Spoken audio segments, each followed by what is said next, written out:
আসসালামু আলাইকুম আমার প্রিয় বোনেরা এবং ভাইয়েরা।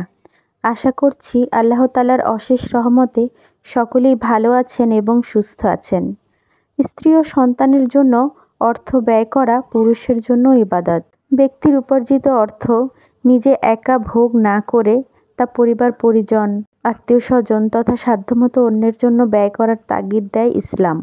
তবে খেয়াল রাখতে হবে অগ্রাধিকার অনুযায়ী যেন ব্যয় করা হয়। প্রথমে নিজের ব্যক্তিগত প্রয়োজন ও স্ত্রী সন্তানের হক আগে প্রতিষ্ঠিত করতে হবে। স্ত্রীর ভরণ পোষণের সম্পূর্ণ দায়িত্ব হচ্ছে স্বামীর। সূরা তালাক আয়াত 7-এ আল্লাহ তাআলা বলেন, সচ্ছল ব্যক্তি তার সচ্ছলতা অনুসারে ব্যয় করবে, আর যার রিজিক সীমিত করা হয়েছে সে ব্যয় করবে আল্লাহ তাকে যা দিয়েছেন তা থেকে। আল্লাহ যাকে যতটা দিয়েছেন তার অতিরিক্ত বোঝা তার উপর চাপান না। আল্লাহ অবশ্যই কষ্টের পর সহজ করে দেন।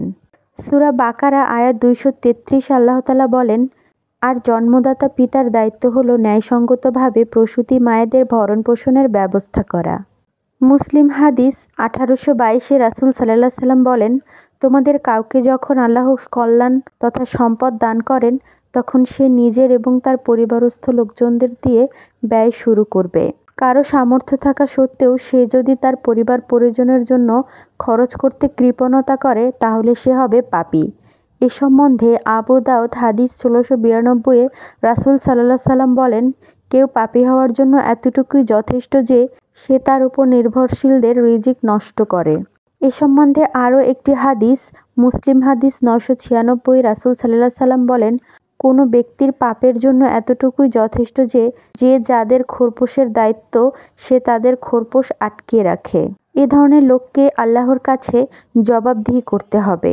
এ সম্বন্ধে নাসাইয়া সুনানুল কুবরা হাদিস 9174-এ রাসূল সাল্লাল্লাহু আলাইহি সাল্লাম বলেন, নিশ্চয়ই আল্লাহ প্রত্যেক দায়িত্বশীলকে তার দায়িত্ব সম্পর্কে জিজ্ঞাসা করবেন। সে তা সংরক্ষণ করেছে না তাতে অবহেলা করেছে। এমনকি পুরুষকে তার স্ত্রী তথা পরিবার পরিজন সম্পর্কে জিজ্ঞাসা করা হবে। পক্ষান্তরে পরিবারের জন্য খরচকৃত অর্থের ফজিলত অনেক বেশি।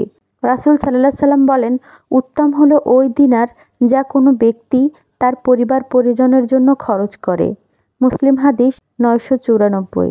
রাসূল সাল্লাল্লাহু আলাইহি সাল্লাম বলেন, এক দিনার যা তুমি আল্লাহর পথে খরচ করো, এক দিনার দরিদ্রদের জন্য, এক দিনার গোলাম আজাদ করার জন্য।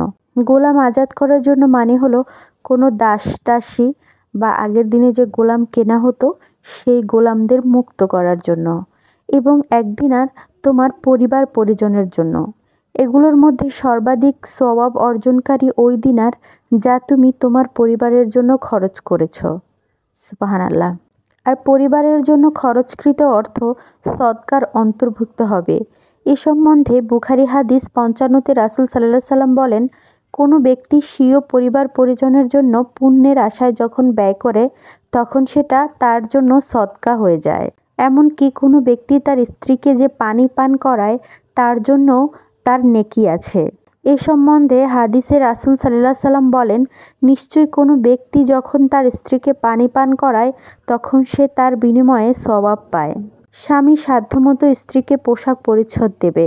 রাসূল সাল্লাল্লাহু আলাইহি সাল্লাম বলেন, আর তোমাদের ওপর তাদের অধিকার এই যে তোমরা যথাসম্ভব তাদের পোশাক পরিচ্ছদ ও আহারের সুব্যবস্থা করবে। মহান আল্লাহ আমাদেরকে সঠিক আমল করার তৌফিক দান করুন। তাই অবশ্যই আমার ভাইয়েরা স্ত্রীর জন্য বেশি বেশি ব্যয় করুন।